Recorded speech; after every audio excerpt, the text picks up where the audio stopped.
What is going on, everybody? Welcome to Kessel Run Transmissions. My name is Noah Outlaw. I am one of your hosts, as always. I'm here with Corey Van Dyke. What's up, man? Oh my God, I'm just still reliving all of this. You know, this is just so amazing. You know, we slept for a couple hours. I'd say I slept for about 10. Well, you said this to me, and I thought it was funny because I did the exact same thing. You said I dreamt about the episode, and I did too. I don't remember what context, but I just remember Ahsoka being in my dream as Rosario Dawson, and waking up and being like, "But that's actually reality. That's actually real. It's still real, and it still feels surreal. Honestly, like just thinking about Ahsoka in live action still feels like something that's far in the future, and yet, or just not even real. Yeah, not even. It's kind of it's shocking that it's real. It's genuinely shocking. Also, before I introduce everybody, it looks like somebody had to show up late, and now he wants to play with his toys in the background. Now Raj is here from the Sith list. Hey, he's got a beer, so he redeemed himself. Yeah, how you doing? How's What's up, everyone Raj? doing? Press. No, it's all good, man. All right, and Clare Stribling from the Imperial Senate podcast. What's up? Oh, I'm big now. What's up, guys? Yeah, I'm running on about 5 hours of sleep in 2 different installments throughout the night. I'm a little delirious. I'm having a Manhattan, which is not going to help. So let's see how this goes. Fantastic. Ross, buddy, from MGF Customs. What's up? You know, an anthology series of sleep would have been nice, but running on no sleep for the last couple of days. But hey, man, I'm alive, and that's what I'm grateful for. Post this Thanksgiving, Ahsoka Tano is no longer just an animated character, and we are. She's also a standee. She is also a standee in the background, right? And we're on the other side. She just looks like she's just been judging you for caring too much about her. For the past 48 hours. Like you're a little too since I was 9 years old. It's like when is it ever going to get old? She's right. Kind of pissed. But also we have Joey from Rule the Galaxy and Cup of Joey. What's up, man? Guys, it's so good to be here, man. What a time to be a Star Wars fan. Just unbelievable episode of Mandalorian today. Thanks for having me on. I'm psyched to talk about it. Absolutely, man. Thank you for coming on. We got Michael from Rexin Around. What's up, man? What's up, guys? I feel like I'm in the same boat of sleep as all of you, but I've been feeling good. It's been a roller coaster on the internet today. Some really high highs, some really interesting lows, but I think that's being a Star Wars fan in 2020. So I love the episode. I'm excited to talk to all of you about it. Well, let me just say that Michael is one of my favorite human beings alive on this planet. Right. And anyone giving him crap. Right. I love it. What are you gonna do? What are you gonna? Wow, what is this? Are you just going to point at him? Corey's gonna glare at him. I don't know. I'm tired. I can only do so much. Can you glare at my haters for me, please? No, I will. I won't like that. And also his eyebrows, and then they just drop. That's it. Can you kick Ross out? I don't even kick Ross out. Also, we have the father-son duo. We got Joe from Rule the Galaxy. What's up, man? Joe Mulinaro. Not much. It's really good to be the OG of the group tonight. Absolutely. I'm the old man, bringing the knowledge from back in the 70s to you guys. So thanks for having me and Joey on. We're really excited. Love the episode. Ahsoka's one of my favorites, even though I'm the old man. But yeah, so I mean, it was a great episode, and agreed. I was a little surprised by some of the negative feedback we were getting from people out there in the Twitterverse and things like that. But I loved everything about it, and people are sending me all kinds of fun things that I didn't notice, which is always great. So I'm looking forward to talking about it. Absolutely, man. Thanks for coming on. And Araj coming in late from the Sith list. What's up, man? How you doing, guys? I'm so excited to be here. I'm on 2 hours of sleep because we did a reaction video last night. Then I had to edit that damn reaction video, and then you got to wait to render it. You got to sit there. I went to bed at 4 in the morning, and I got up at 7 to do another breakdown video. So I'm doing Tecate and coffee. So this should be really interesting right now. Oh, that is an interesting combination. Wow. Yeah, and I'm so glad Ross is still alive. I was really worried about him. So glad to see you, Ross. Thanks, man. I love how we're all like sharing the same sentiments. Right. We've been editing. We've been doing the reaction. Yeah, no, it's the life of a Star Wars content creator right there. Oh, oh man.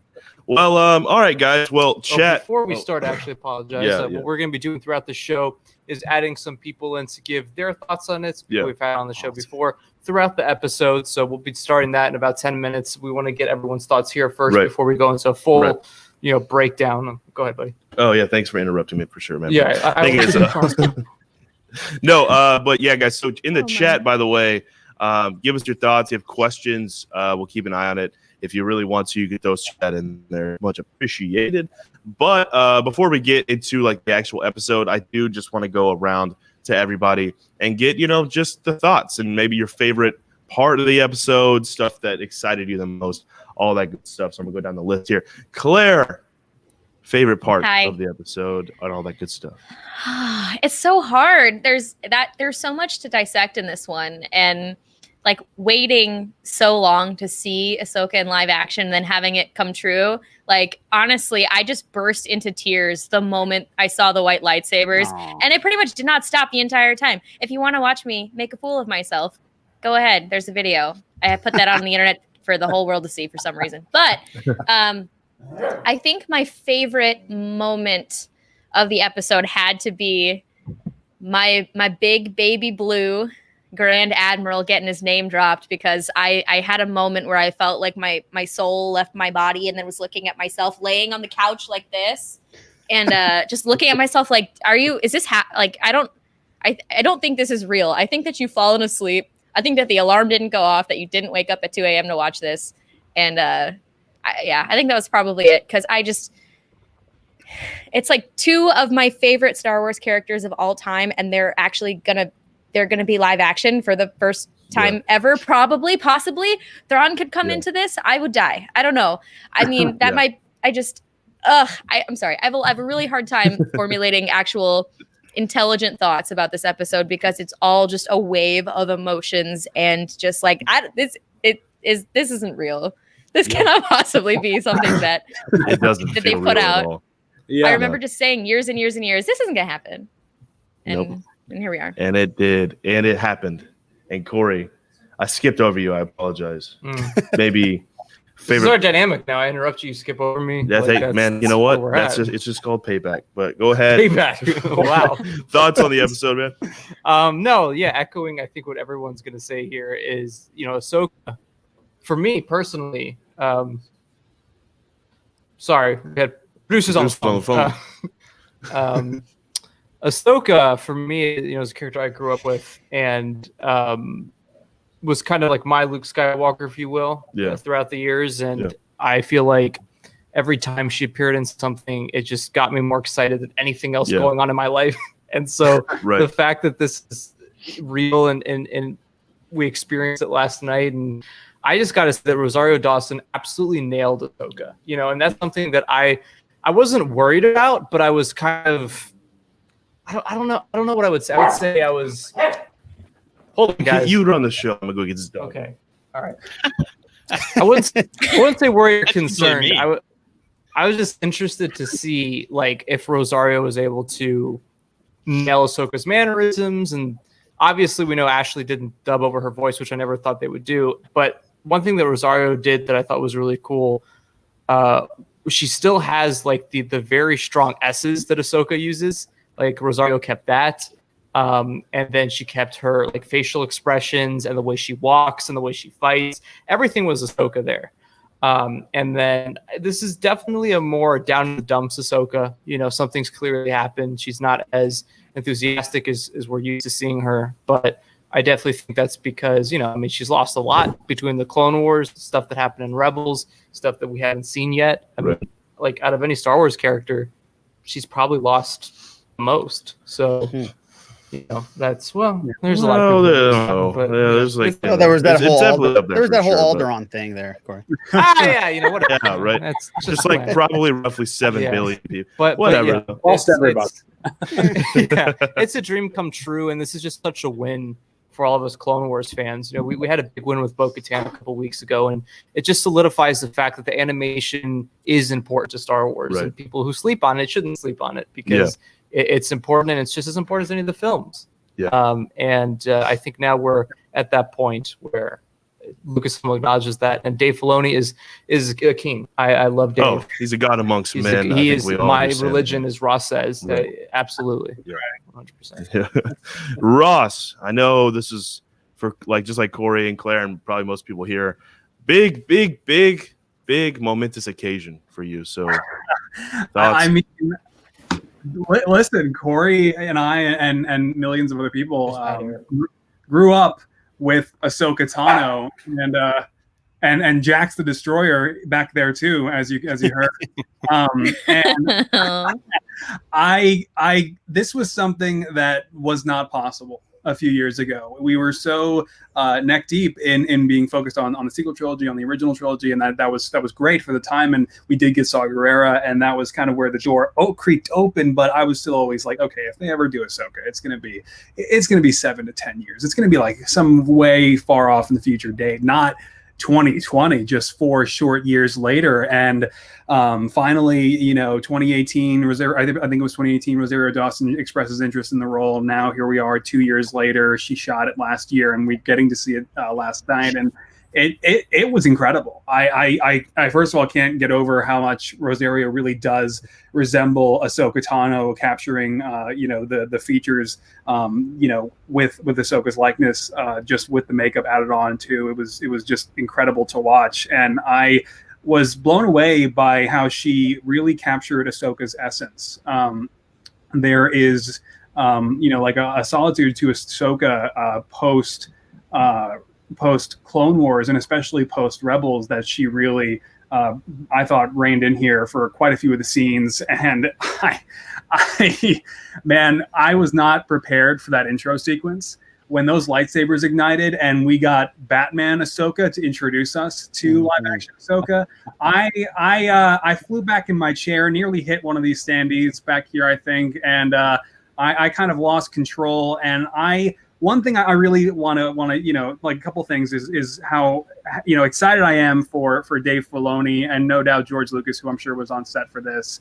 This has to be like one of the biggest, shining moments of his career. And it's so cool to finally see him, fully realize Ahsoka on screen with Rosario Dawson. But also one thing that I really also want to commend them on is that you have all of these major players entering The Mandalorian season 2 pretty naturally, because again, to echo some of what I said previously, it's like you had Din link up with the leader of the Mandalorian clans, right? And that's Bo-Katan. It makes sense that he met her in chapter 4 there, or episode 4, chapter 11, and now she happens to know Ahsoka Tano, so of course we get to meet Ahsoka Tano. It only makes sense.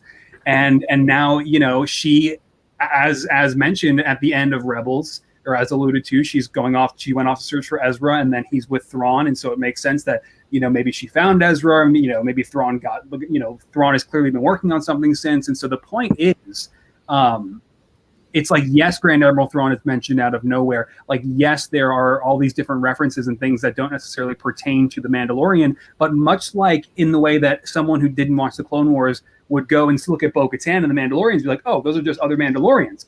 It doesn't really matter who Ahsoka is looking for. It's clearly important to her, and that's all you really need to know. And so I think that the story, right, the storytelling and the writing and the restraint that was still shown with all of this is really impressive. And it was amazing. It was all amazing. Thank you for coming to my TED Talk. Indeed. Thank you. You should just take that clip and just post it on your own channel, because goddamn, brother. But, I will.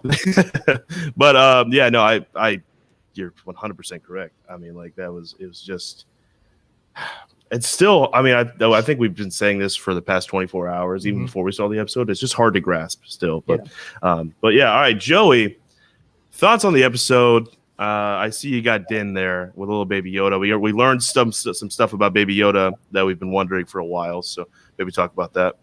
Yeah, no, I mean, I echo everything that everybody said so far. Incredible episode. Ahsoka Tano blew me away from the opening sequence, obviously. But I have these guys here tonight because the thing that continues to grasp me, especially in this season, is the continued growth of the relationship between Din and the Mando, and now we know the name of Grogu, but Baby Yoda, what we've all come to know him and love him as. That continued growth of relationship, as Ahsoka said in this episode, he looks to you as a father figure. That has been, I don't know why, maybe it's because I have 3 cats and I like to think of them as my own Baby Yoda. Oh man, I can relate there, buddy. But I feel that father relationship to where they look to me, I look to them. We don't understand each other per se, but we do as well. Right. So that through season 2, the end of season 1, to the beginning of season 2, and into this episode, where you saw Mando get emotional when he thought he was going to have to give up Baby Yoda. Now we know Grogu to Ahsoka. There was a lot of emotion there, and this is coming from a guy that hides his emotion very well. And so seeing that just really strikes a chord with me. Of just the connection that these 2 characters have, and seeing the growth from chapter 3 of season 1, where Mando decides, you know what, I'm going to go and I'm going to try to do well for this kid, and then now all of a sudden he thinks of him almost as his own child. That has really been special to me, and that's one thing that I have really, really enjoyed, especially starting season 2. Yeah, absolutely. That was such a emotional moment. Like when he said, "Wake up, it's time to say goodbye." I was like, "Oh no!" Yeah, and it didn't like hit me immediately, and then I realized that, oh wow, this is like the goodbye moment. Yeah, between the 2, and I am glad that he's sticking around a little longer. Oh yeah, so, I really have. I highly doubt that they will ever. This is like their biggest money maker. Yeah, they're not separating. No way. The one thing that I thought might have happened, I thought it was possible when I was watching it. And if you thought I was crying at just Ahsoka igniting white lightsabers, oh man, you're in for a treat. But when that moment happened, I was like, okay, the way that this would work, and I would like understand it. This episode drops. Grogu, Ahsoka go off. He goes to get trained. He goes to meet up with other Jedi. In tomorrow morning or 2 days later, we get an announcement for another series, probably animated, that comes out in January. It was like my prediction, just like that would make sense for me, and that would be the only way. But when you shell out that many millions on such a beautiful little puppet boy, you got to keep him live action. Yeah. Can they please actually announce that animated series now, please? Yeah, I know. Really, let's like. I'm Rebel sequel, please. Let's go. Hey, when's that Rebel sequel coming out? I just want to know. Speaking for Reddit here. Speaking for Reddit, just want to make sure. The clip of Clare in January. Sorry, that was predictions, no facts here. I'm not in the cut that game. Up. I'll cut that up. I'm in the crappy jokes game. Going right to Reddit. God. Corey, they're going after you. Clare Stribling. Corey, you defended me earlier. Taking my Twitter handle off of here. Now. Yes, please defend me. Thank you. What I need to know, because I haven't gotten to. I mean, you guys release so much content. I'm still working my way through it. What the 2 assassin droids that you suggested were going to appear? What was your reaction when you saw them? And also, how fast did you reply to all of the DMs you've been sitting on for the last 6 months? I looked at Noah. And we just high-fived. We were just like, hey. You did it, buddy. You did but guess what? You know what's funny? Still not good enough for them. No, Reddit's still they haven't said it. But I never will be. You know why? You're vindicated in my book. Thank you. Thanks, buddy. But speaking of Michael, Rexin Around, buddy, thoughts on the episode, maybe in the highlight moments for you. Yeah, so everybody's kind of mentioned Ahsoka, so I'll go kind of in a different direction, where this was possibly the most I've ever loved the aesthetics of a Star Wars piece of content. The visuals were unbelievable. The sound mixing and the effects were like, I could live in those sounds. It was 10 out of 10, quite possibly the most beautiful piece of Star Wars I've ever seen. So props to Dave Filoni. I mean, this is a big episode for him to direct, and obviously everybody's kind of focusing on Ahsoka, rightfully so, but like he did a masterful job of pulling all of these pieces together. I'm also really excited for Hasbro to release their $45 deluxe Ahsoka with the rock that she passes to Grogu. Yes! So I will be first in line on the pre-orders when those hit Hasbro Pulse. Yeah, right. Okay, Michael. I got to throw a little shade. Sorry. No, honestly, that I enjoy that shade. But realistically, Michael, let's be real. We won't see that Ahsoka for until 5 years from now. Like that's the other, right. The other and one of her Montrals won't be painted, and it'll be exactly done, so it's fine. right. All right. Yeah. Y'all just need to start a show talking shit about Hasbro. Michael, I swear to God, sponsorship. I was trying to get a Hasbro sponsorship. Yeah, look, I'm like, I'm a liability. Hasbro, if you're listening, I have no qualms with how you run your company. You guys want a sideshow contact? I'll put you in touch with the real Star Wars toy makers. Yeah, please. Okay, actually, fuck Hasbro. Let's go. Actually. Yeah, wait, no, give me the sideshow toys. Right. I'm still waiting on you to It's crazy. It's crazy how much sideshow stuff started showing up as soon as I started talking about Hasbro on the podcast. Joe, man, thoughts on the episode, highlights from the episode, all that good stuff. Yeah, I think like everybody else, we all love Ashley and the way she's portrayed Ahsoka for these years, and we all see or have seen that as our Ahsoka. So everybody had a little trepidation as, is this going to be pulled off properly, right? Is it going to feel the same? And I really felt like Rosario did a great job. You were talking about the little things and even the folding of the arms. Like I felt like that really kind of symbolized what the animated character kind of did from time to time. I thought she pulled little things like that off really well, and all of it I loved. I was thinking it would be like everything else, where we see a small bit of Ahsoka and the rest of the episode would be a lot of other things mixed in. But to see her come in right from the beginning and to have her such a major part of the show was great. This is coming from a guy who, my 18-year-old daughter, a few months back while I was zooming through Clone Wars again, walks into the room and says, I kind of find it disturbing that my dad, who's almost 50, is watching cartoons. And I told her, you don't realize how great these episodes are and the storytelling in here. But, my wife watched it with me this morning, while we were having breakfast, and she was like, so let me get this straight. Ahsoka, Thrawn, that's a big deal, right? And my wife, God love her, she's a big Star Wars fan, but not kind of like us as Star Wars fans. And I said, when you see sports ranking shows where they talk about the Mount Rushmore of quarterbacks or the Mount Rushmore of, coaches, I was like, when you look at a Mount Rushmore of Star Wars, you've got Darth Vader / Anakin, you've got Luke, you've got Obi-Wan, you've got Yoda. But I said, for the people who have lived this for so long, Ahsoka and Thrawn have really moved their way up into that Mount Rushmore. So for us to geek out and see that they're in live action and Thrawn's possibly going to be in live action, that's huge. And so that really stuck with me to think, like you guys were all saying earlier, this is really happening. So while I love Luke and while I love Obi-Wan and all that from growing up with all that, these characters have really stuck with me. And, seeing you guys with these backgrounds with Rex and Ahsoka and things like that in there. I mean, again, I'm an OT guy, but those characters, Joey's been in my office where my toys are lined up. I mean, I've got Rose, Captain Rex. Yeah, Rex and Ahsoka. Bro. So yeah. But I love the episode, and I'm really from the beginning of the season on. I think the doors are wide open, right? And like they've blown the doors off of where we can go with this show now. So I'm really excited where it's going from here. Yeah, absolutely. I love the Mount Rushmore comparison. Like it's true. It's so like accurate. It is. It's very true. I mean, especially like me personally. Like I'm not. Like I like the Clone Wars. I'm not as into it as Corey or Claire or Ross or probably anyone here.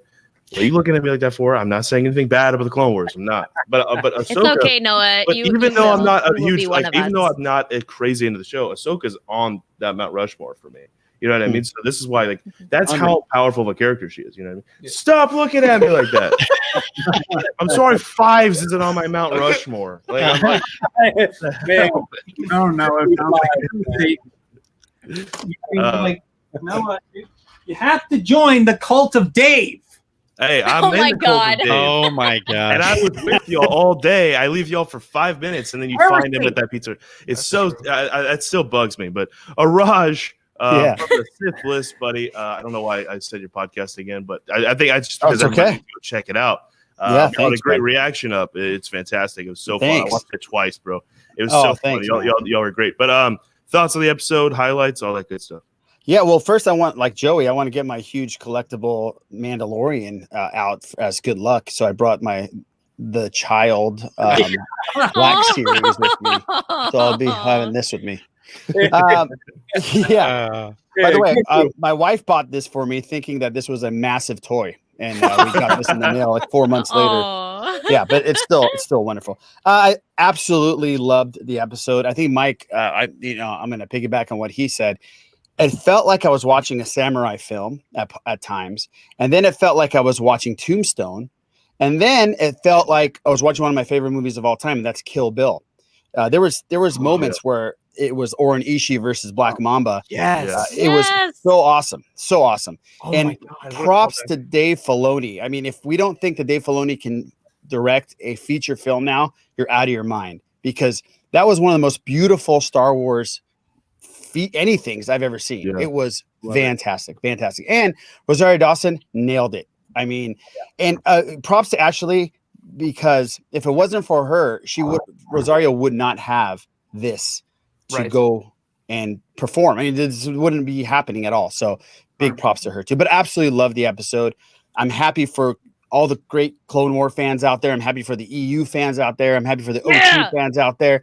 Yeah. I don't know how you could be negative towards this. I haven't gone on Twitter to see all the craziness, so I'm really eager to hear what these jabronis have to say about this. And that's good move. Good move, man. Yeah. That's one thing that I love so much about Mandalorian, and I've said this multiple times throughout our roundtables this season, is they keep on grabbing everything from all different eras of Star Wars and putting it in the show. And I think that's so important for Star Wars moving forward, is to always have that connectivity between everything. Because like Araj said, in this episode, you had OT callbacks, Clone Wars, prequels, Rebels, the expanded universe. You had everything. And it's been consistently like that all season long. Yeah. This is what Star Wars needs to be. It needs to feel connected. It needs to feel and organically, Corey. And it's been all organic.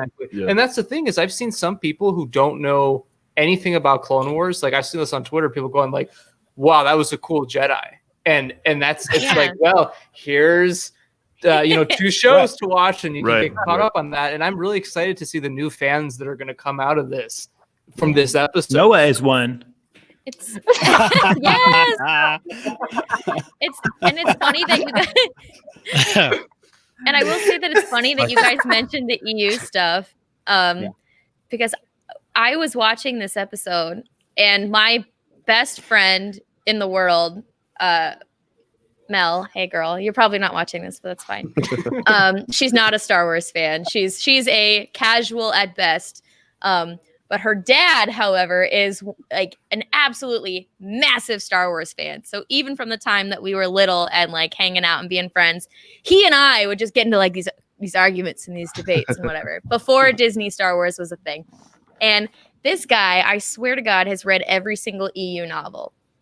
And because of that, that was the story that he fell in love with. So that when the Disney acquisition happened and the sequels happened, they were not his cup of tea. And that's fine. Like, that's the cool thing about Star Wars. There's so much of it that you can like, this is my Star Wars. Everybody has something that's their Star Wars, and that's fine. We just don't have to crap on each other for whatever your Star Wars is.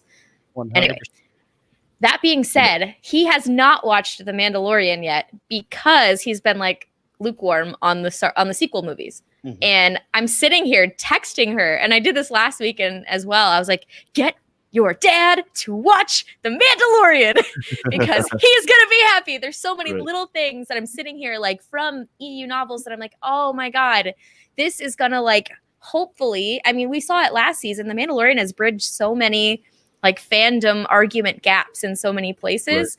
And combining all of these different aspects of the lore is so good for fandom. And I thought about him immediately. I'm like, oh my God, Bill's going to be happy. He needs to watch this. He's been so down on Star Wars. He needs to get rejuvenated, and this is going to do it. You know what was cool is our well, before we get into that, let me bring in some of the people that we have. Yeah, absolutely. We have some people waiting, guys. We got some our first batch of friends who are coming in. We got Customs for the kid. We got Eric Patrick Cameron, who doesn't have his video on at the moment. He's just Eric is in the subway right now. He's in a subway at the moment. Hey, Eric. Let's just look at his Eric, mug. you're muted, man. So handsome. Eric, you're muted. There we go. Eric, hello. No, he's still muted. Eric, He's still muted. Really Well. good. Customs, Elias, Darth Daddy himself. What's up, man? Hey guys, how you doing? Hey guys, how you We're doing? fantastic. How are you guys doing? You know, Yeah. because Yeah, honestly. We're feeling things. We're vibing. I am. I'm I've vibing. been watching Elias- the show on repeat since 5 a.m. Oh, Yeah. Yes. I think I've seen it like 6 times now. Yeah. No, that's. Yeah, I think we're all. I think thing is, it's funny because like I think we did a stream yesterday at 6, and it's just been like 24 hours straight of just. This is a dream. I think. I don't really know, actually, honestly. You know what? You know what? When we recorded right before our live our reaction video, I looked at you guys were on doing a live thing. I recorded the reaction video, started editing, and finished the editing at 3. And I looked, and you guys were still on. And I was like, "What the heck? What is going on So here?" much content. Oh. Yeah. One thing that I thought right off the bat when I saw this episode too was I cannot wait to see Elias and Brian's custom Ahsoka. Right. I know it's coming. Oh. Dude, And- Corey, the first thing, the moment I saw her on the screen, I went, Yeah. I'm making this. I'm making Yes, I cannot wait. Oh, you know, that's cool. what I'm going to do is I'm going to wait a little bit if they announce her like in the vintage collection, because I don't want to make her and then find out they're going to do it anyway. But once it's like kind of safe and I feel it, it's like, okay, they're probably not going to do this. I'm jumping on it right away. I can tell you that it will not be for a while. So You got a couple years. yeah, you got And I'll jump show on will it be like over. this weekend. I feel like Ahsoka and Bo-Katan should have been in there now. Yeah. Yeah. I also thought of Ross, of course. I'm sure you've already started work on your Lego Ahsoka. Bro, I got parts for Bo-Katan en route. I already can kind of tell how I'm going to make that Ahsoka. It's going to require some heavy sculpting on one of these pieces, but it will happen. It's going to be a lot of work, but I'm excited, man. I am not complaining about putting a ton of work into a custom Lego live action Ahsoka Tano. This is still a dream come true. I can't believe it. Hey Ross, when you sculpt, what medium do you use when you sculpt onto Lego? Oh God, here we go. There we go. We got rating. So this is it doesn't come like this, but you can get it on Amazon. It's Procreate. You got like I use Procreate. That's what we use. Okay, there you go. Yeah, Procreate's great. It's better, isn't it? Yeah. I've used Play-Doh once. Play-Doh. I ate Play-Doh once. Claire, you know what? You transcended the land of like technique and materials, and you're just doing your own thing. And I have a lot of respect for that. Thank you. I have credit where credit is due. I have some markers. You know, I seen spaghetti once. Yeah, it was good. Markers and Play-Doh. Let's bring it down to the essentials. Let's think about it. What were we making our customs out of as children? Yes. Yeah, that's true. I made a child. I started with forever. like actual figures because I was 6 and my dad was an adult, so I got started on the real deal. Which was that's scary. cool. You want to hear something funny? I would It's love not to. really funny. It's actually a really inspiring thing, but also I was like, no, Brian, absolutely not. Right. Me and Brian were on the phone. You'll recall this conversation, and he was telling me, he's like, I bet you can sculpt faces one day. You know, if you practice. I'm like, no, Brian, I can assure you, I don't possess the talent to make a Clone Wars figure the way that they do. Mm-hmm. No. It is We just started when we started. I mean, I didn't know how to do any of it. Yeah, well, you guys aren't human. Dive So. in and you just keep going until you can. Wow. Yeah. I think one of the keys to sculpting a face is less is more. You know, always underestimate the amount of sculpting material you're going to need, because if you have too much, then it's going to look weird. So just go a little bit at a time, tiny bits. If you guys don't know what we're talking about, please go to customsforthekid.com right now so you can see their work. absolutely stunning, and they will be at some point making characters, I'm sure, from the season of Mandalorian. So gotta go check it out.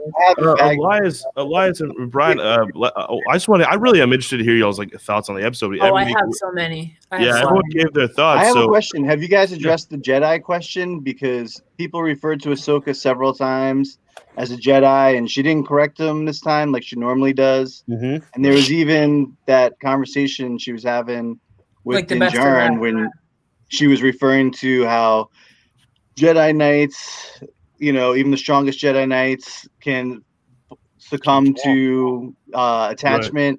Right. And when she said that, she didn't say, she said it could happen to the best of us rather than best of them. Yeah. Yep. So was she in that moment, considering herself a Jedi, or was she only thinking about herself in the past tense? I have the answer. She is Corey. So last night, actually, after the episode was crazy, Corey actually called Ahsoka Tano because he had that question as well. So what did she tell you last night? He has the answer. What did she say? There's a door right over there. Oh yeah, you can always leave. I'm literally just here for the shade between the two of them. I'm here. I'm so tired. But no, honestly, I think what it means is I think she's referring to Anakin. Anakin was a full Jedi Knight. Sure. Yeah, and I think it also refers saying she's a Jedi again. I think what she did was she redefined what Jedi meant to her, and she decided, I will forge the new path for what I feel I am as a Jedi, and she's following it, and she's being a badass, and I would like to watch it happen. Yeah, and it's benefiting her right now. Being the Jedi. Yeah. Charlie, get out. Can you imagine? She just looks at the camera and goes, "Yeah, if you want to see more, go check out the Clone Wars and Star Wars Rebels. Find me there." Do it like the Disney Channel original movie. I'm Ahsoka Tano, and this is Disney Plus. She's on the wall. Yeah. Claire, you just went into a deep recessed memory of my childhood. You're welcome. Montana at 9 a.m. on a Saturday morning. Wow. You and I, Elias. Yes. I'm going to ask everybody individually what about particular scenes now. So I'll just start with from the bottom. We'll start with Brian. Okay. I think this, one of the most important themes of all time for Star Wars in terms of soundtracks and scores is the Ahsoka theme. I love it so much. Kevin Kiner absolutely nailed it when he created that theme, and Ludwig used it multiple times in this episode. Brian, what did you think? How did you feel when you heard that incredible theme? I just thought it was so cool that we were getting there so quick in the episode. Yeah. Did you guys notice? So I don't know how close you paid attention to her fighting in season 7, where she didn't actually season 7 of the Clone Wars at the Siege of Mandalore. Whenever she was fighting, she was taking out weapons, but she was intentionally trying not to kill anybody. Yeah, right? Yeah. It included the Mandalorians. Yeah. In this episode, though, that went out the window. She was killing people outright. Yeah, she didn't care. It was Mando. I think she might have drawn the line at human rights, because they were torturing people, and she was all right, I'm gonna cut a bitch. Yeah. Okay, so I get that. But also Gar Saxon's way too handsome. You can't do that. Oh my lordy. I would say it's one thing for her to fight the villains. I was surprised that she just jumped out of the forest, started cutting up Mando. Yeah. She was just going if Mando did not have the scar armor, he would be very dead. You know what I noticed? Yeah, he would be. Well, you know what I noticed on a rewatch, this is kind of beside the point, but it's talking about that because when I was watching, I was like, gosh, she's just hitting all of his armor all over his body and it's not budging. But he's actually not. When she's hitting him with the lightsaber, he's putting his arms up like this. So his things that he has right here, I think those might be actually the parts of his armor that are specifically meant to block lightsabers and stuff like that, because he would every time she hit him he would use those. And so I thought that was interesting, that maybe if she would have got another piece of his armor right here, it might have just went through. So she was on the hunt. She was trying to kill him. Did you guys see Morai before that battle? Yes. Morai, yes. Up in the tree.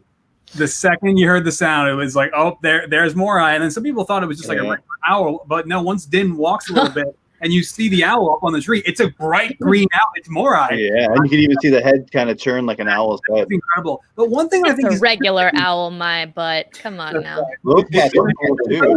Really quickly, guys, before we lose them, we've got Eric Cameron coming in here. Eric, give us your thoughts in the subway. Dude, would you get out of a On the subway if subway. you're going to come on the show? Eric. Patrick Cameron. Can you hear me? Oh, you in a subway, bro? What's going on? Coming back from New York City. Oh, I thought What's he up, was man? on a. I'll be there in the morning. I thought he was in a sandwich restaurant. Yeah. I thought he was getting a nice cold cut combo, but I understand now. That's cool. Kill me. Eric, we're addressing you. All right, Eric. Eric, gotta you gotta go. Thumbs up on kicking that him. episode. Eric, I love you. communicating. I love you so much. Come on later. I'm not having a subway talk on the show. Okay. Great mask, buddy. Great sweater. Great mask. He's gone. He's out of here. No, but also, can we talk?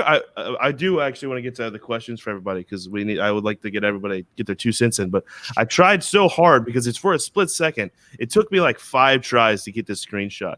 But this look that she gives Mando right before she jumps up. That's Ahsoka Tano. Yep. Yeah. No, when I saw that smirk, I was like, okay, she that's Ahsoka right there. That also took me she back nailed to the the Ahsoka pretty episode well. where Bo-Katan and Pre Vizsla kidnap her, or not kidnap her, but like capture her, and they tie her up like that. And now I'm like, but she knows better now. Yeah, right. It's cool. So, but yeah, the next question I have is about Ahsoka's lightsabers. I will throw this one to Michael. What do you think about the way that the white lightsabers translated on screen? So, Disney Parks is thrilled to announce that their chunky Ahsoka sabers are screen accurate to look. I loved it. I mean, the slow ignition it's a Rebels Ahsoka staple, and to see that like over and over again. I did like a walkthrough podcast earlier today that I haven't posted yet, but I go into like the actual sounds because people have uploaded them, and it's like there's no other lightsaber that sounds just. I mean, you can hear that image right there, and that's what I love about what they've done with Rebels is they've kind of given this sound its own sort of personality. And so, when you see Ahsoka, those lightsabers fit her even more than her original ones now too, which is, I mean, I couldn't have been happier. It was a must buy for me when those come out in a more realistic version. Yeah. I remember owning those when Galaxy's Edge first opened. I bought them, and the ignition sound on them. Oof. They're like this big, though. They are massive. Yeah, they're not accurate at all. But it's cool. I'll take it. I'm happy. I'm happy I have them now, especially now that episode's out. 100%. Joey, buddy. So this one's for you. You were talking about the relationship between Din and Grogu, which I think really develops here. What did you think about Grogu responding to his name every time? I love that. Like he would make a little noise every time. I don't know if we can cuss on this show, but I'm such a little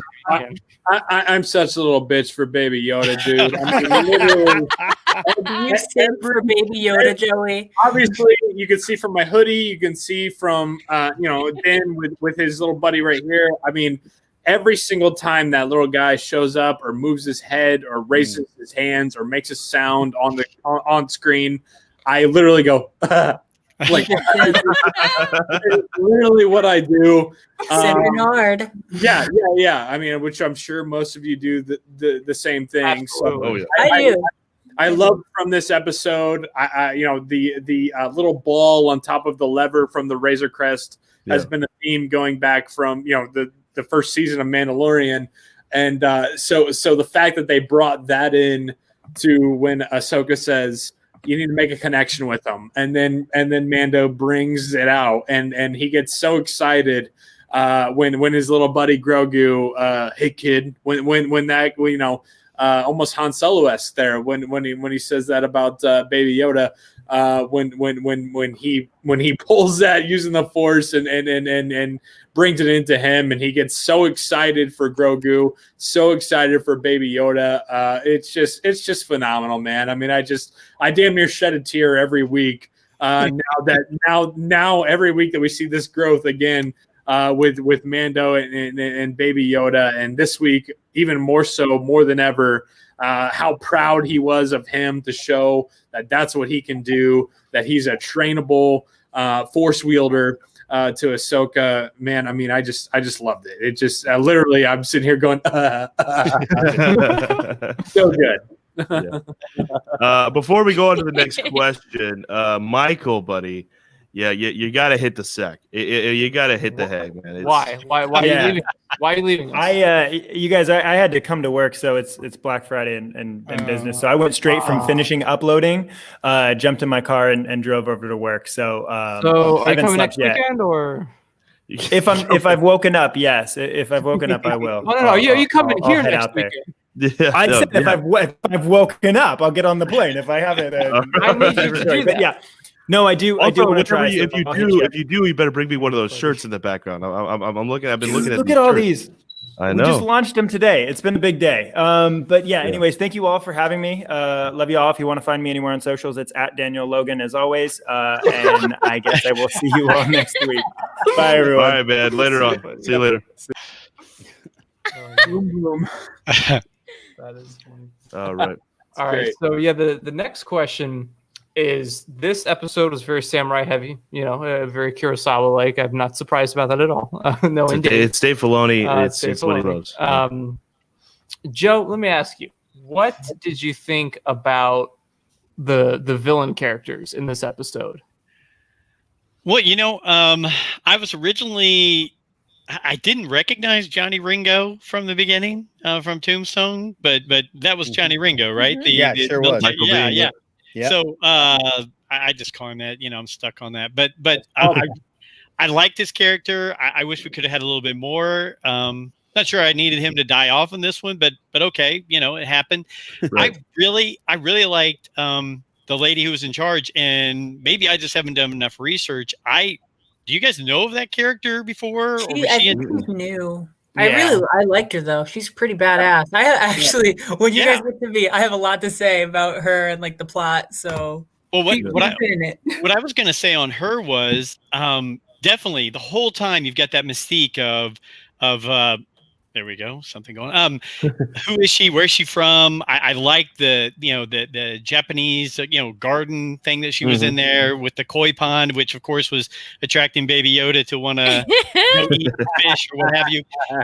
But did anybody else feel for a brief second, just a brief second, when Ahsoka came in and nodded to her and she nodded back to her, that there was like going to be some there was going to be a flip, like this lady was going to turn or flip. Right. I don't know, but I liked her character. I had no idea we were going to go to the Thrawn direction with her. I thought there would be another thing, something more Sith related instead of military. Yeah, exactly. I thought we were going to go like in that direction or something. But I was excited that they dropped the Thrawn word. But I did. I liked both of them. I did. I liked.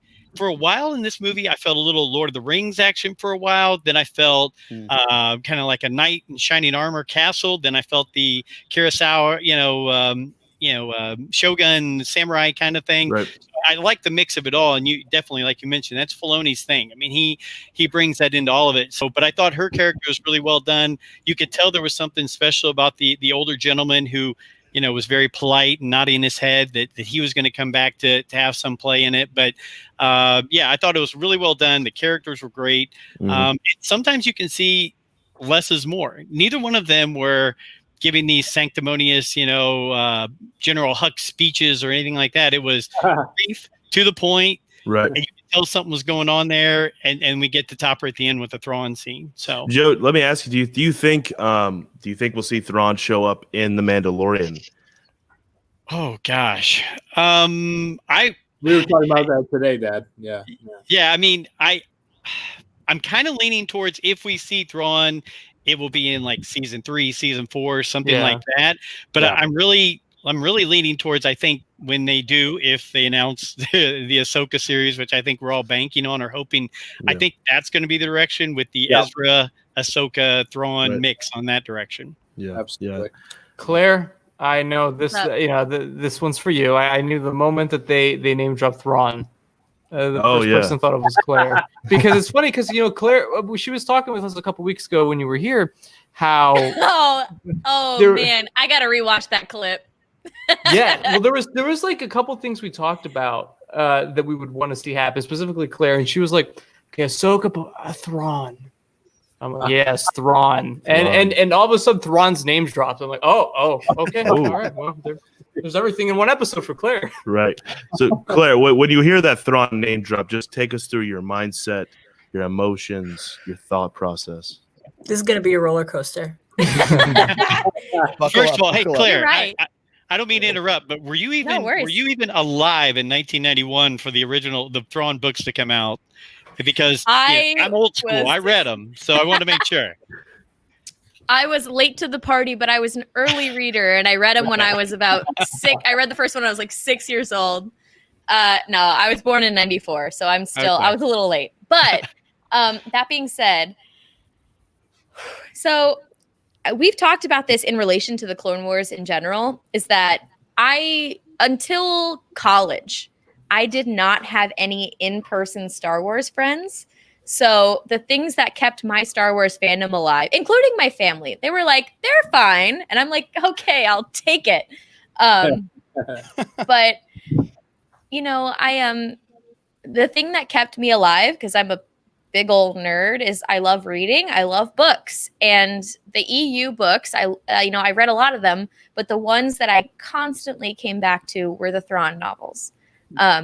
Timothy Zahn first kept my Star Wars fandom alive. Like, I read the Young Jedi novels, and then I went into the Thrawn stuff when I was young, and I'm like, oh my God.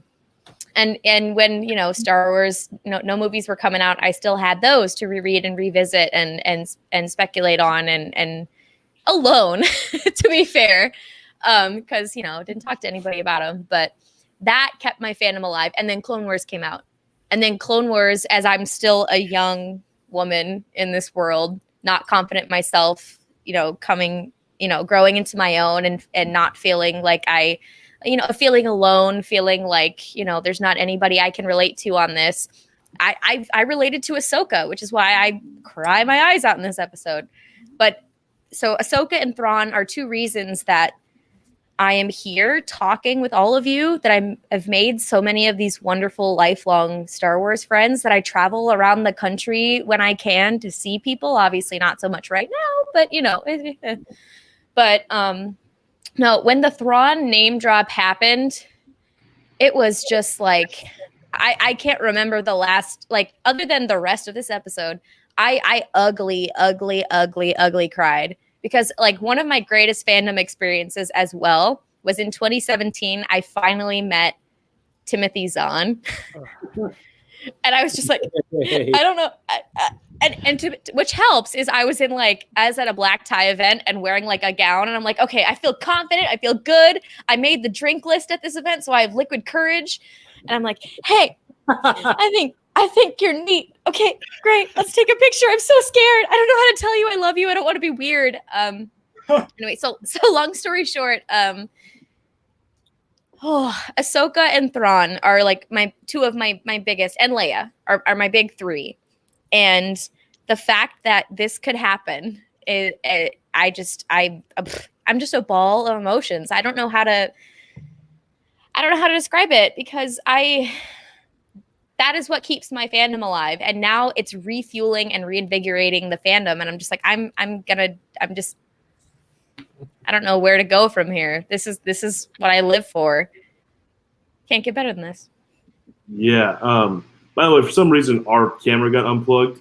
So it's just me right now and Jax. But we're going to try to figure that out. But we have any other questions? While we can go to somebody while we try to figure out our stupid camera. Yeah. Elias, tell me what your thoughts were the minute you saw Ahsoka Tano.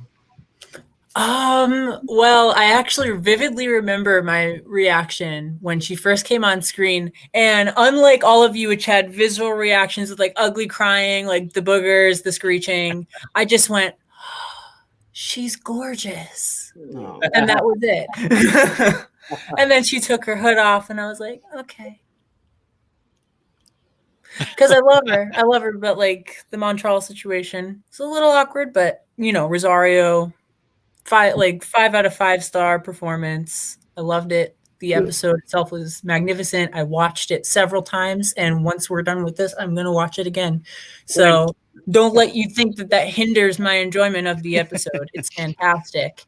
I mean, it was really a great experience to see her because, you know, a lot like Claire, like I kind of grew up with her. She was a massive role model for me as a kid. It's like, oh, like a badass, like strong female character. Like that's someone to like really abide by that kind of moral code. You know, she was that like. And then she didn't start that way too. It's like I'm sitting here like I am so awkward and I can't talk to people. She started off like awkward, and she was like kind of an unevolved like part of herself, but she's really grown and matured like on screen for all of us to see, and I got to do it at the same time as she did. So seeing her was like an event. I remember like yesterday and like the day before, I was like 2 days before Ahsoka comes on, I'm like, it's happening in less than 24 hours, let's get ready.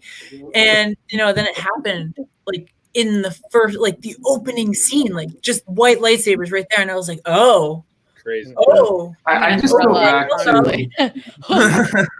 And then, you know, then you see her face, and I just go, oh wow, she's beautiful.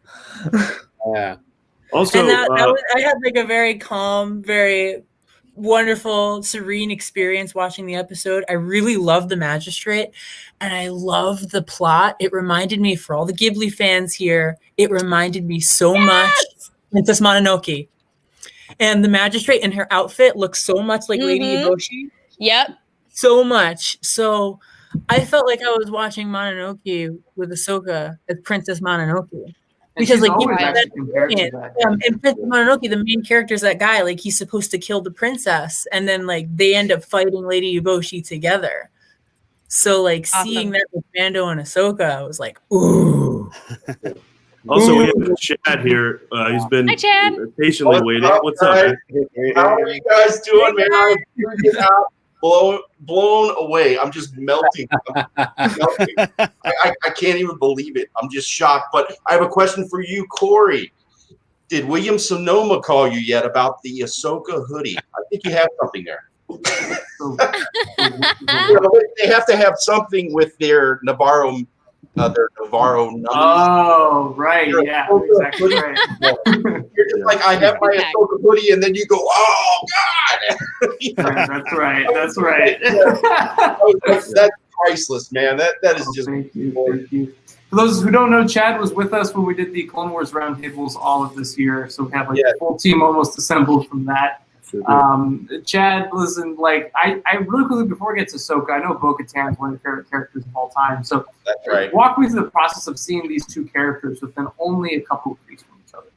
Oh my gosh, I just a gasp. You know, I was just like on the floor, just just couldn't even believe it. You know, we were eating this morning, and just like tears started to roll down my face. You know, and like my wife sitting next to me, she's like, "Are you crying?" I'm like. Yeah. It's just awesome. That's all it is. And then a few minutes later, she's crying, and I'm like, "Why are you crying?" She's like, "Why are you crying?" You know? But, oh God, it was so good. You know? The deep cuts, they're working for me, even though like Elias said, it's a little bit off, but I think it's more about function. Form and function. Right. But. My dad and I made a joke. We were like, "Yo, if we were gonna do like an Ahsoka flip drinking game, I think I would die before the episode ended," because she did like 5 or 6 like flips, and she's really acrobatic. So I think having like, bigger horns in the way would have like hampered the motion. Yeah, she had that little wink about her. She really made it happen. It was as good as it could be. There were so many people that were saying, "Oh, if we're going to be critical, we're going to be critical of the voice, we're going to be critical of the look." this was Ahsoka. You know, it felt like Ahsoka the minute she spoke, and I just kept getting so up, man. Every time I saw her, I was just like, "This is it, man. This is it."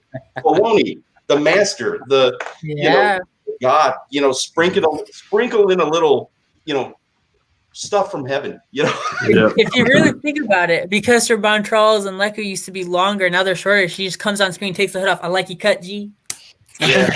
You know, it's the power of Dave. You know, Dave is able to always put all of these connections in, and I, you know, I'm so glad he was the one who got to introduce Ahsoka into Mando and not someone else, and he got to write the episode. And it would have been a crime if it wasn't him. You know what I'm saying? Yeah. So I just absolutely, it's just a dream come true. But let me ask Ross a question. Okay. Since you know, also he actually kind of disappeared for a little bit. I didn't know where he was. He was walking around the house. He was doing the dishes. I think he took a shower.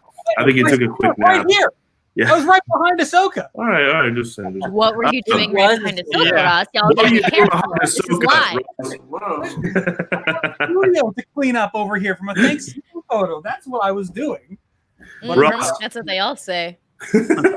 Ross,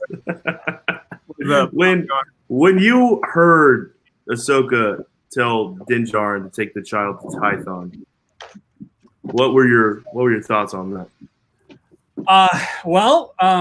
Like Claire, I am a huge Legends buff, and especially this year, diving all the way into the Sith lore, really going all in on Plagueis, and I listened to the Darth Bane trilogy for the first time this year as well. And Tython has always been a huge part of Star Wars Legends. It's the capital originating world of the Jedi, and once we had the Skellig Michael Island stuff going on, where we just kind of went and shot everything with the sequel trilogy there, and it was like, this is where the Jedi came from. This one island that's just Earth, and I was like, oh, okay, cool, man. That's fun. Glad you guys got to film there. That's cool. But I was like, Tython though, and now here we are, and Dave was just like, Dave was also like Tython, and so now that's canon. And it's like I just recently I was listening to the second book in the Bane trilogy when him and his apprentice Xana baby, they under my tree. They mop the floor with the Jedi. And it's brutal duel, and Tython is just so iconic to the Old Republic, to every era of Star Wars before the saga. Now it's finally being looped back in. It's so cool to have that be canon, but also to have HK droids to really, like we were saying earlier, to just have the door fully open. Like, anything is possible now. Nothing is behind a closed door anymore. Anything can be naturally weaved in, like we have been seeing here, and it is so cool, and it is so reassuring that all of this is possible. That Dave is taking so much care to do all of this right, and I can't wait to see what Tython looks like. It obviously looks really cool in all the Legends depictions. But I kind of like icy. I saw some pictures from like the Afra comics, and it was like the ice caps. Oh, that's right. Somebody said that Tython was already made canon in like some book. Dr. Afra comic. Dr. Afra comic. Yeah, really. So no one told me about this. Well, you're supposed to read them. Now you know. I am There's the living so nerd. many though. Like, listen, I am literally a Lego minifigure, and no one told me about Tython. I just did. People need to be seeing Tython. Joe, I've been seeing you get really hyped about Tython down here. Well, I appreciate it. You know, what I'll say is this: I was a huge EU guy. Like, being somebody who started reading the books, you know, when they originally came out, all the way back to the Brian Daly Han Solo, you know, at Star's End or you know, whatever. I read everything. Joey will tell you I had 3 or 4 bookshelves full of every Star Wars novel you could have. But one set that I didn't read originally was the Darth Bane trilogy.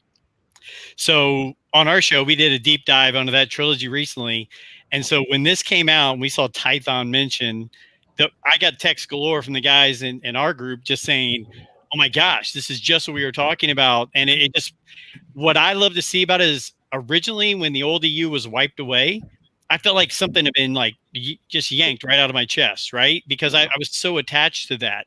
But I think with Filoni and Favreau and the way we're going with this is we can now cherry pick the best of the best of all of them and bring it in. So, you don't have to say, well, everything's exactly how it was, right? But it's merging in the best of all those things that we grew up on or that we had 20 years of history with, and putting them in here into what I think is, while there's been a lot of division in Star Wars over the past few years, I'm calling this show the great uniter. I mean, this show is bringing fans of every avenue together, and now you're adding on old things from old video games from the 80s, old West End books from the 80s and 90s, and EU stuff. This is gonna, I'm hoping, bring everybody together to where we can say, hey, I think Claire might have mentioned it earlier, there's people who are kind of poo-pooing this or poo-pooing that or whatever, but this is a chance for us all to say, hey, you like what you like, I like what I like, but we're all in this together in this one show. Right.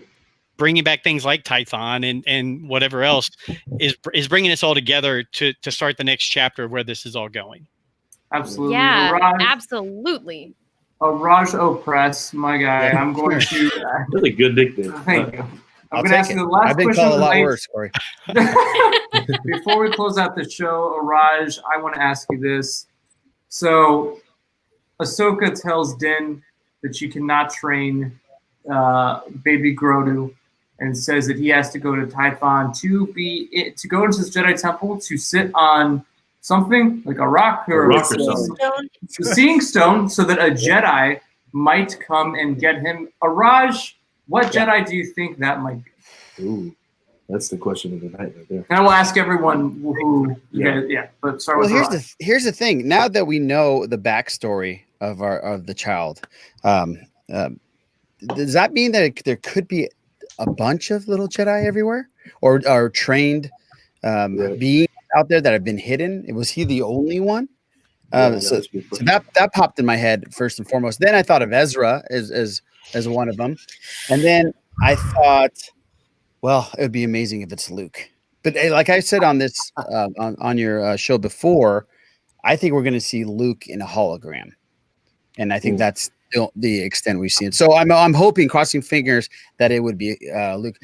But I was so glad that, because earlier you guys were talking about how the father-son relationship, and I have a 16-month-old, and seeing that relationship grow and seeing just how Din is becoming such a great father. You know what I mean? It's gradually happening, and he's so caring for this being that is pretty much his son now. Love it, absolutely love it. Hoping that it's Luke, but we'll definitely see. What do you guys think? Well, before we get to Noah and I, we'll close it off. But Claire, tell us where we can follow you on social media, and then also give us your prediction on what Jedi might be coming for Baby Grogu. Okay, so you can follow me personally. Wait, there we go, right there. At CStribs on Twitter and Instagram. It'll mostly be pictures of me and Count Dooku the cat, but you know what? Whatever, it's fine. And occasional Star Wars takes. But you can also listen to me on the Imperial Senate podcast on Twitter at ImSenatePod. And if you just want to like laugh at all this stuff, because it's crazy, it's fun, it's weird. So what I think that the most likely candidate, since we've gotten a Thrawn drop, is Ezra Bridger. Mm-hmm. That is the one that and also I'm doing a whole lot of wishful thinking right now, because I've got a big crush on Rahul Kohli, and I just want him to like be Ezra, and he's been teasing us for so long. But that being said, Katie Sackhoff also was like, oh, I've got a really big gig. Y'all are going to find out about it. I'm like, okay, what is it though? Is it Mandalorian? Yeah. Are you Bo-Katan? Yeah. What's going on? So, I really do want to see Luke Skywalker in some form in the show, even for a minute. Thanks, Sam. That's my boy right there. But I think that the most likely candidate is Ezra Bridger, because we just got a Thrawn drop. We are tying a whole bunch of Clone Wars and Rebels characters in right now. And I think that given the Thrawn drop, the casual fan who has not watched as much animation as we have might go, so who's that guy? And if that Jedi responds to the call, it would be very, very likely that we could all tie it together story-wise and give us a bit of an explanation for someone who's like, who's Thrawn? He sounds like a bodybuilder or something. Which, to be honest, he kind of is. We saw Rebels, guys. So yeah, that's my most likely guess. But I would really love to see Luke Skywalker and potentially a Force Ghost Yoda. That might be too much, but you know, a girl can dream. Obviously, I didn't think so much of this could happen, so I'm just gonna throw my wish list out there and then hope somebody picks up on it eventually. So. Well, Claire, thank you for coming on as always. You're the bomb. Thank you. Ross, where can they find you and Ahsoka's cutout? You can find me and my Ahsoka and Captain Rex standees at MGF Customs, making custom Lego minifigures like these and like these. Pretty great. Grogu, pretty cool guy. Grogu. Yeah, that sounds like a male hair growth company. I was gonna say Grogu. It's like Rogaine. I say the G just a little quiet, and it's game over. No, yeah. So if you can find me everywhere at MGF Customs, making custom Lego minifigures, and yeah, I'm just I'm excited because one thing I think is really interesting about this take on Ahsoka is that it is different from any of the versions that we got with Ashley Eckstein over the last decade, right? Because you know, and I know Ahsoka may not necessarily appear in the rest of the season based on the way this episode ended, but this is an Ahsoka that's arguably more conflicted than I think we've seen her before, because she's not necessarily just out of the Jedi Order or in it or really dead set on her values. She is you know, seemingly her own version of a Jedi now, who is, you know, still kind of like living by the Jedi values and traditions again, but also very pessimistic and also reluctant to train anyone who has an emotional attachment like Grogu does to Din Djarin. And so I think that's really interesting that she seems to be like kind of split down the middle. And I think the darker clothing kind of symbolizes that too. And so I think I'm just really. Can we talk about how awesome her outfit was? I loved it. Girl. I loved her outfit. She's beautiful. Beautiful girl. It blended Rebels and Siege of Mandalore elements. No armor though. I guess Ahsoka has like a loot crate that she just like has somewhere to go back to outfits, because like I was like, oh, you just have your Mandalore armor still, okay. Also, she doesn't need armor. Let's be real, she doesn't. No, she absolutely does not. I mean, unless you go against this magistrate lady who can apparently disarm her somehow, which I thought was kind of whack, but you know, that happened. Yeah, no, I think that I don't necessarily think we're going to see Thrawn by the end of this season. I think he's definitely going to be a much bigger presence in the Ahsoka show, which is a real thing I just said. I think you guys are right on, nailing it with Luke kind of probably more so just being a hologram than anything. Or it's either going to be that, or you're going to see him right at the very end of the season. Or I think if we do see Thrawn, it will probably be like an end credit scene, or like the very end of the episode of the finale where Moff Gideon goes to Thrawn. And because I was telling Corey about this, it was kind of like a small little theory of mine, and I kind of wanted to mention this now that Thrawn has been revealed. That we had the Skywalkers from the Thrawn Alliance's book, which is basically where the Chiss use young Force-sensitive Chiss to navigate the unknown regions because they're Force-sensitive, and it helps them do that. And I was telling Corey, I'm like, it's not going to happen. They're not going to have Thrawn in The Mandalorian. Like, of all the rumors, that one's probably BS.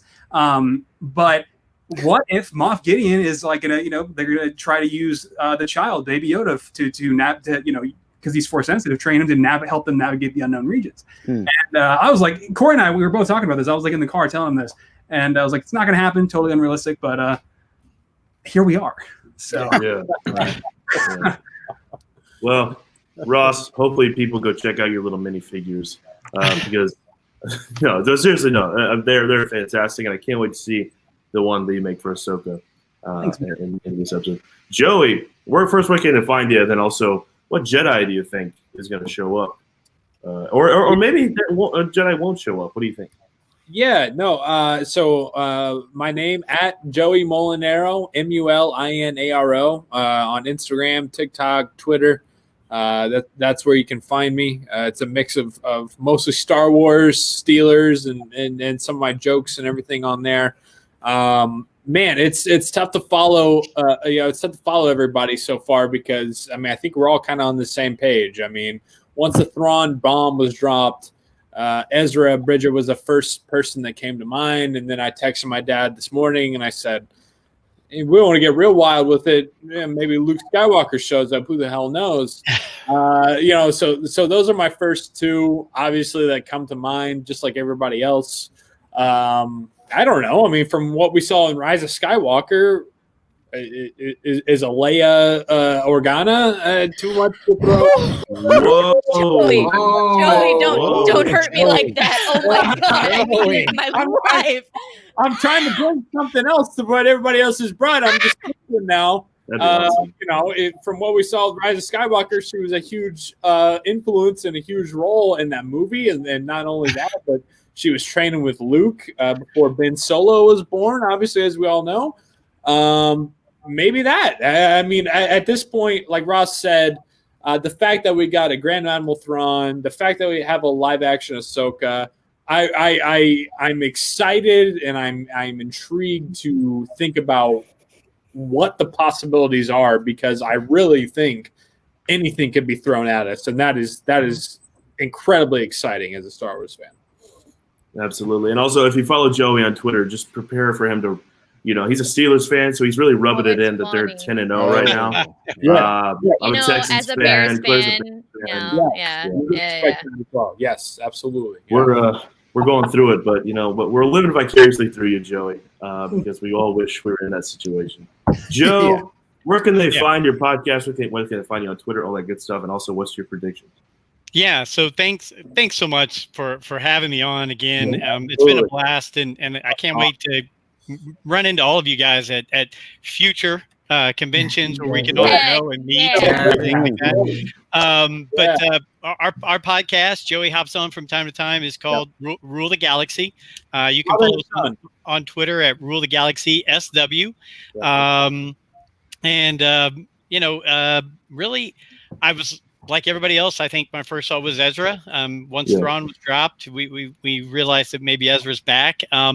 If it was later on down the line, I would say we could almost have Broom Boy be the person that shows up. That was a joke. Sorry.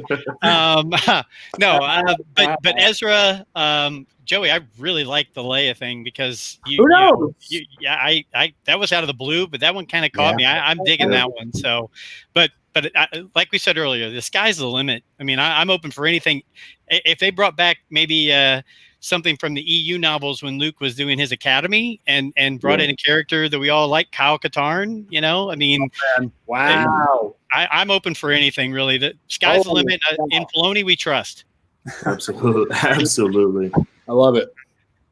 Yeah. Oh, yeah. Well, that's your pick. Corey just showed me a picture of his pick, but Raj. Wait, of his what? Of his pick for the Jedi. His P-I-C with a puck of a I had a little letter switch there. They're close, but I don't know about that close. Yeah, exactly. You can find me at The Sith List on Twitter, and we have a podcast, The Sith List, and we just started about a couple months ago doing a YouTube channel, and we're doing reactions, and we're doing breakdowns and all that fun stuff. It's been amazing, and thank you guys for inviting me. This is honestly one of the the funnest things we do. I do now is to come on with you guys and just talk Mandalorian, talk Star Wars, and hang out. We don't get to go out anymore. So this is like going out, hanging out with a bunch of great friends. So, and for the people that I've just met, great to meet you guys. And hopefully we can all meet soon. I do want to say, I want to beer at Celebration, guys. Yeah. And Claire, I want to apologize to you specifically. Bring it. Yeah. On Thanksgiving, you put up a picture of this beautiful turkey.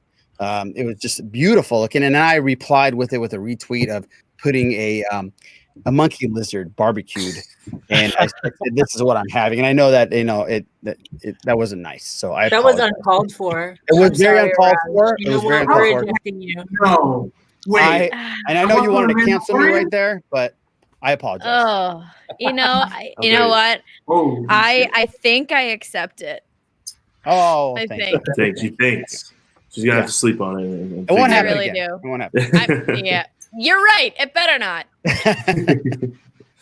Elias, thoughts on who the Jedi will be, and also where can they find you? My thoughts on who the Jedi is going to be, Ezra. Now that we have like the Thrawn, I think what they're going to do is kind of like set up like for the finale, like certain duels for battles. We have our Bo-Katan and our Moff Gideon, and now we have our Ezra and our Thrawn. And right. I think we're setting up like kind of like two sides. We're gonna have like a few conflicts going on at the same time in the finale. And I think it's going to be Ezra involved. And as for where you can find me at Customs for the Kid right here in this little corner. You can look it up at customsforthekid.blogspot.com. And in our sidebar, you can find the links to our YouTube page, our Instagram, our Twitter, our Tumblr, our Pinterest. If there's any I'm forgetting, Dad. Facebook. Yes, thank you. Awesome. This is why we operate as a team. Brian, where can they find you? And also, who's your Customs for the Kids, and also who's your Jedi prediction? Yeah. My Jedi pick. I'm gonna go not for what I think it is going to be. I'm gonna go for what I would like it to be. Yeah. I would like it to be Mace Windu because the poor guy only got I was thinking about that. You guys are blowing my mind. You know what? Ever since he called Ahsoka citizen, I'm glad he went out that window. Yeah. I kind of wish you'd say that personally. Yeah, guess what? Did Mace Windu watch this episode? No, he didn't. Yeah, ain't a citizen anymore. Just because I would like to see more Star Wars with him.